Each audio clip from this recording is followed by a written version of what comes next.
Amanda. And this is Family Magic Weekly. On today's episode, we want to start talking further about our trip. We're looking to get into the first thing that a lot of people start thinking about after they decide around the time of year they want to go. And that is, where do you stay? Where are you going to stay when you go to Walt Disney World? Today, Amanda and I have come up with two lists that we think represent, where we've been and where we hope to go in terms of our vacation at Walt Disney World. So we've stayed at some of these places as a newlywed couple, and we've stayed at some of these places with our son. And we had very different things in mind for what we wanted out of a resort when booking those different trips. And you'll see when we've not shared our lists with each other. So you'll see what we think of each of these resorts once we compare our lists. We have together stayed at 5 resorts.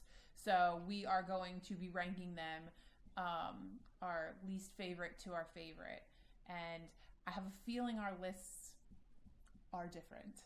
I mean, we'll see. I do want to preface this by saying that we're trying to remain positive on this. We've not really stayed any place that I would classify as horrible, but there are places that have had pluses and places that have had minuses, and that's what we're going to go through. All right, so we'll start with 5.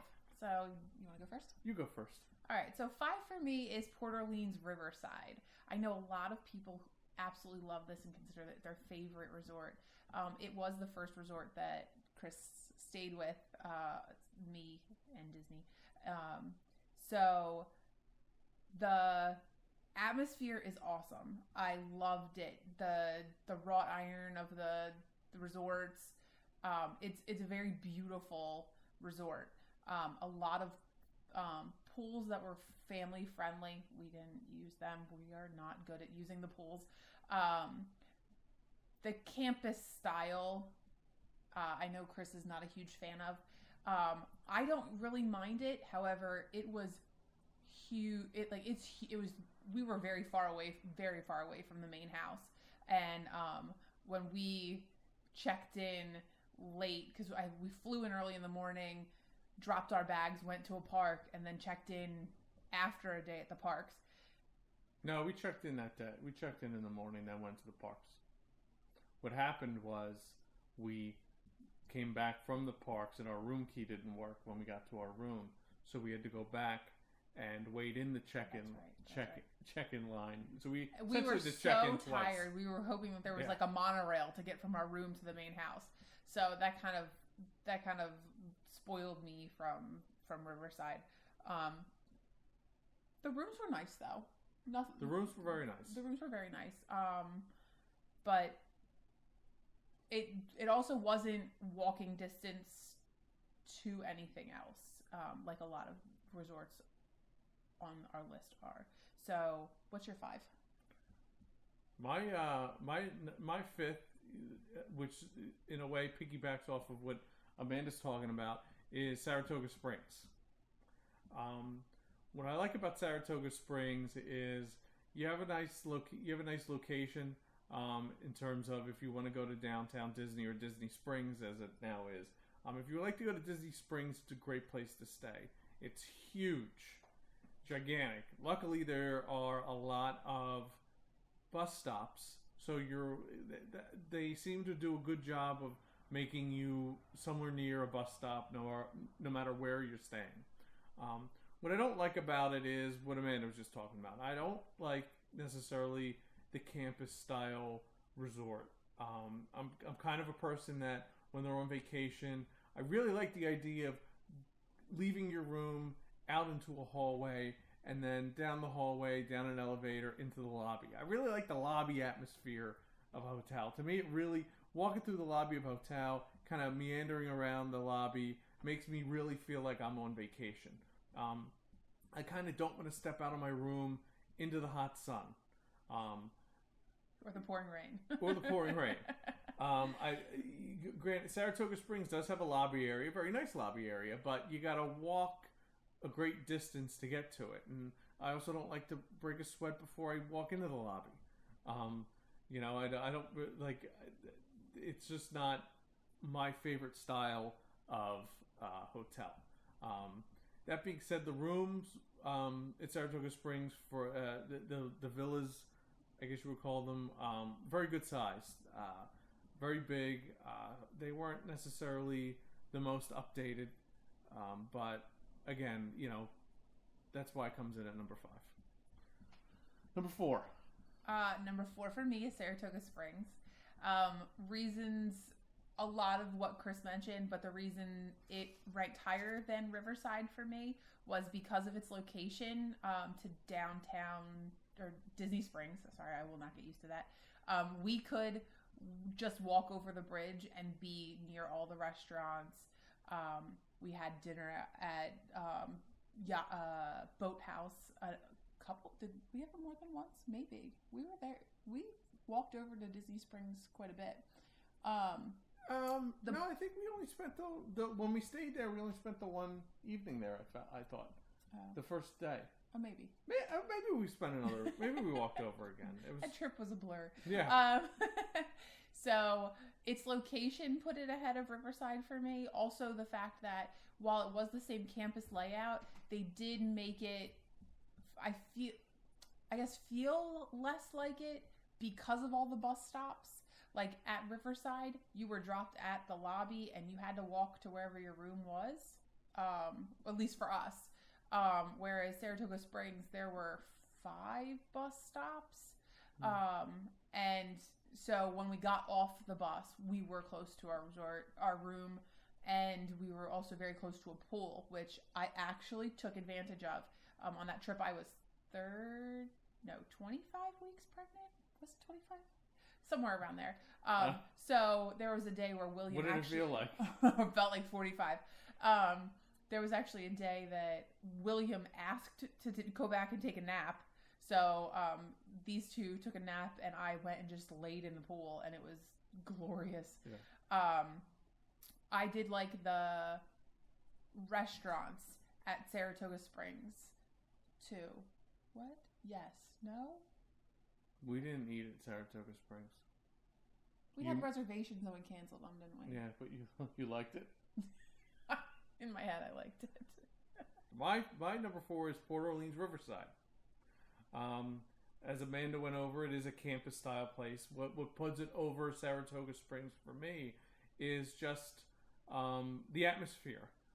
That Saskaluga River, the boat rides. You can take a boat to downtown Disney. And just the overall look. It's got great theming. Seemed like a lot more that you could do. It seemed like they had activities there for kids. They had like stories or various little things that are really cool. Pool. You could rent little Surreys. What are they? Surreys. Surreys. You rent a Surrey. Just to me, it was Saratoga Springs just lacked sort of the personality or that that kind of Disney charm that Port Orleans Riverside had. So that's why that's my number 4. If you're looking for a quiet adult vacation, Saratoga Springs is that, whereas that's fair. I can see that. Port Orleans is much more child friendly. I will say that. I can see that. Which would explain why I liked it. Number 3. Number 3. My number 3 is Bay Lake Tower. Okay. Well, then I'll just. So's mine. Oh, really? So, okay. So yeah. Ta-da! All right. So 3 for me is Bay Lake Tower. So we were very, very careful in our planning of our trip last September with William because we did not want to have to fold up a stroller and get on a bus a lot. So Bay Lake Tower was a decision made purely based on the location to Magic Kingdom. You can step out your door and take a sidewalk right into Magic Kingdom, which is so convenient, especially when your little one falls asleep in the stroller. You do not want to pick them up, fold up a stroller, get on a bus and take a sweaty bus ride back. At least with our son, he reached a point where if you moved him once he was asleep, he was up, and he was up for good. So we wanted to take advantage of the fact that if he fell asleep, we didn't have to fold him up, take him out, all that kind of stuff. The reason it's 3 for me ahead of the other ones is the atmosphere. Yeah. It was sterile. It was sterile. It seems somewhat sterile. Like you feel like it's high end. It feels really classy. It almost feels too classy. I mentioned lobbies earlier.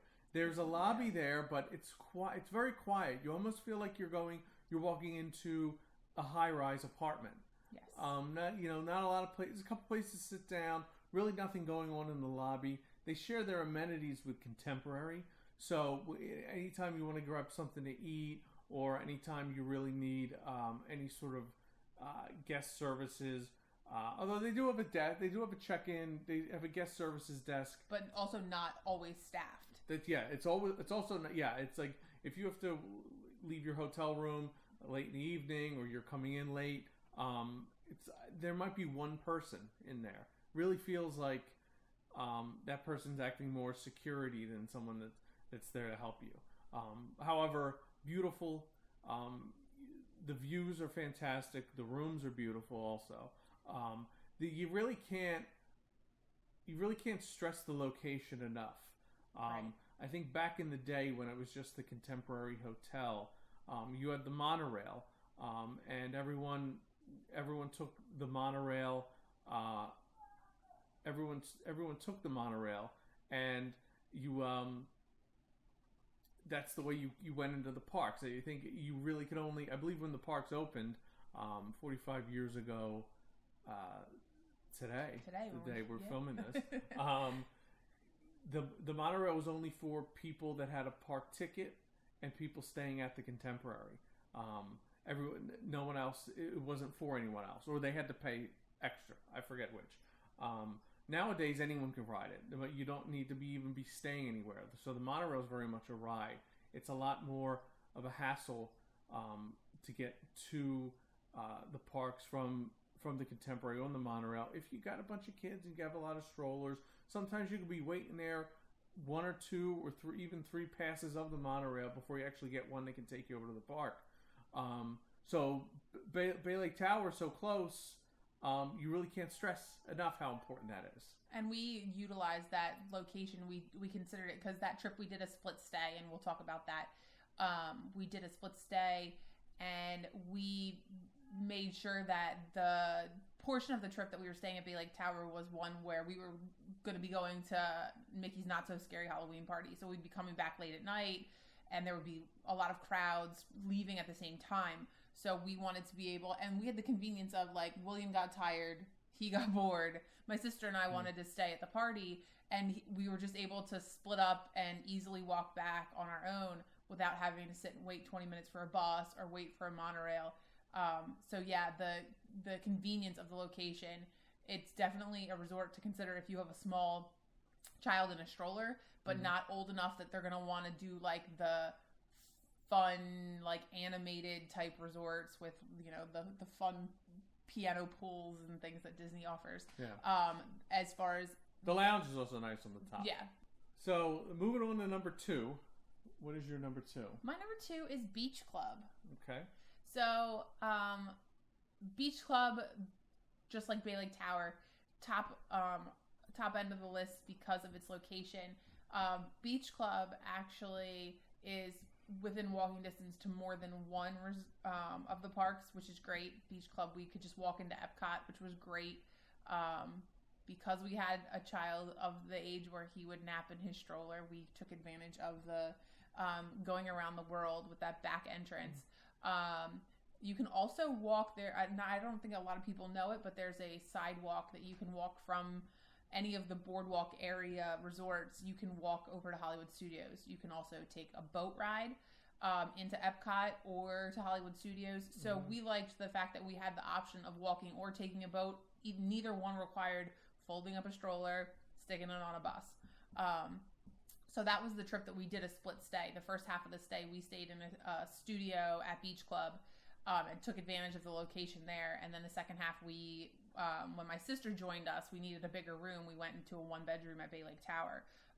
And I think that worked out perfectly for us. Yes. I feel like it absolutely did. You get the best of both worlds from a location standpoint. The restaurants at Beach Club are great. And it's also Yacht Club right next door. We had dinner at the Yachtsman, Steakhouse, which is a really good restaurant. Mm-hmm. A lot of people really like. There's a Cape May Cafe, mm-hmm. Which is a character meal. A lot of people take advantage of that. And then, though we didn't take advantage of it, the pool, Stormalong Bay. Which we mentioned before, fantastic pool. Yeah, and it's right on the water. They do movies on the beach. A lot that they offer.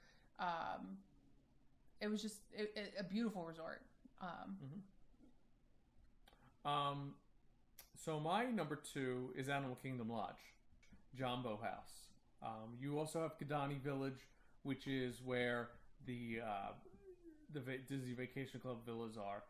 Which is where we normally would stay. It's our home resort with the Disney Vacation Club. It's just, there's really nothing like it. Unless you want to stay, on the African plains in a hotel. I don't really know how many options there are for you to do that. There probably is, but it's probably a much longer plane ride, depending on where you happen to live. But it's very unique. Yet somehow at the same time it's very Disney. The theming of the hotel, the main lobby. You talk about liking a hotel lobby.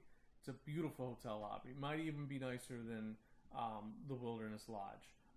But it's very similar. Just a beautiful lobby. And then there's the animals. If you have kids. It's like you're staying at one of the theme park attractions. The restaurants are fantastic. Jico in the main Jumbo House is fantastic. Sanaa at Kidani also great. The buffet, which his name escapes me right now, Boma. Great buffet. I think we had breakfast there. Mm-hmm. If you like, a fantastic breakfast buffet. Very similar offerings to what they have at Tusker House, for breakfast. We like both of those breakfasts for the fact that people tend to say, oh, the buffets are all alike no matter where you go. Mm-hmm. It tends to be the same food. It's not the case with if you go to any Animal Kingdom park or restaurant because they have that African fusion. You can get the Mickey waffles and the eggs and bacon, but you can also get they have some really good hash, and African type foods that you just can't get at Mickey's breakfast. So spoiler, I guess this is rolling into your number 1. Yes, it is. So Animal Kingdom's number 1. Animal Kingdom Lodge is number 1 for me because of the atmosphere. It just sets it. It sets it just above and beyond anything. The only downfall for me is also probably a thing that a lot of people would say is a good thing. It's off the beaten path, for as off the beaten path as you can be for Walt Disney World. It's typically one of your longer bus rides back at the end of the day at the park. It's one of your longer bus rides there. Sometimes that's reflected in the wait times you have for a bus. Mm-hmm. Although I find that the transportation is generally pretty good. Only few times have we waited for a bus for an extended period of time. Usually the longer waits are for waiting at the little station for a bus to take you back to your resort, because you always seem to either miss one or have to run to get it. But for me, that's really the only downfall of it. But there's so much there. It's its own little. It's almost like its own little biosphere of Disney. I think that it's safe to say that if you're taking a day off from the parks and you want to do something but you don't have a ticket or anything, you could easily spend a day just wandering around Animal Kingdom Lodge. Yeah. They have just so much to do, and there's always people outside in the area where you can view the savannah that'll guide you and tell you about the animals. At nighttime they do campfires. Like Chris said, the restaurants. I think the restaurants are one of the reasons that it's number 1.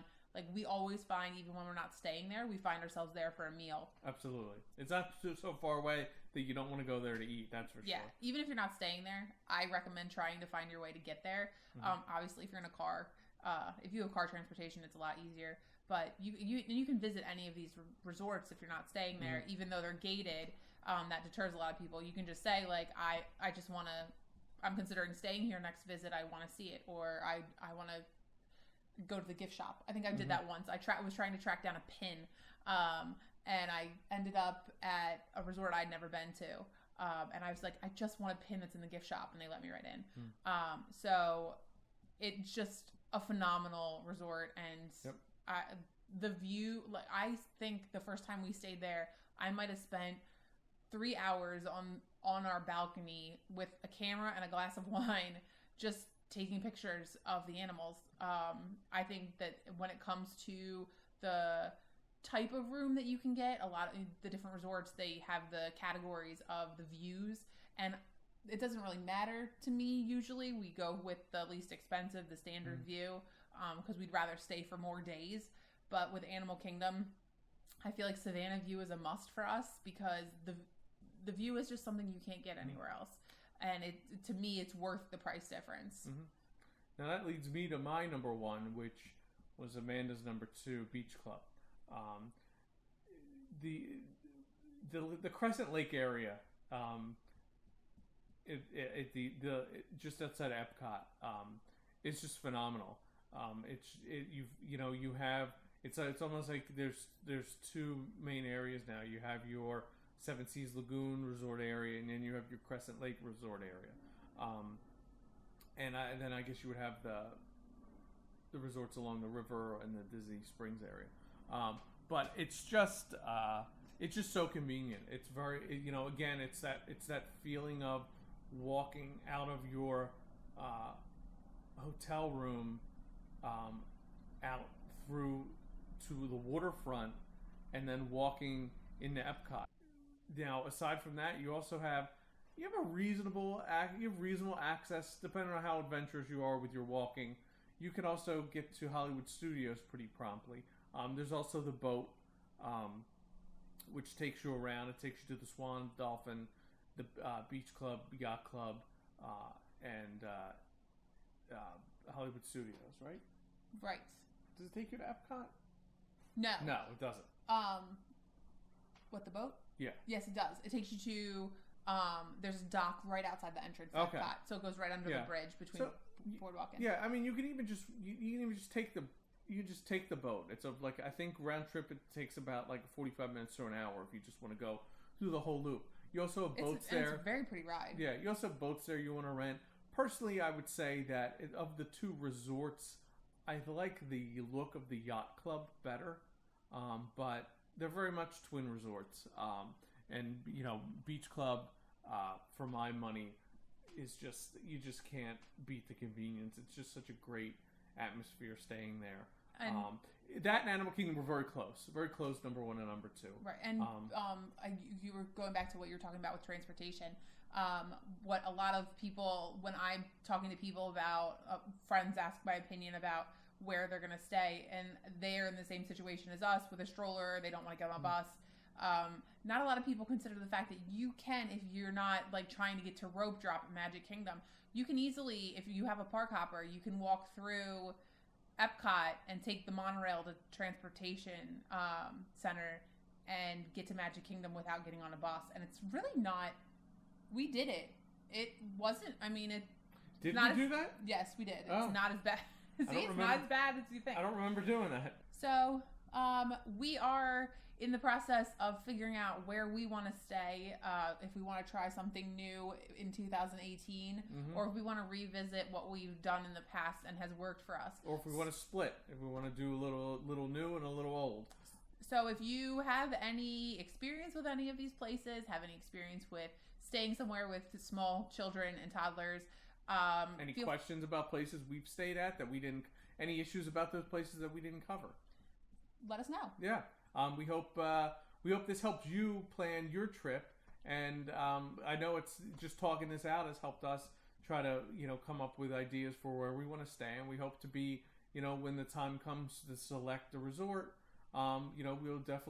you'll be the first to know. We'll post a video and make the announcement, and you can tell us in the comment section what a big mistake we made.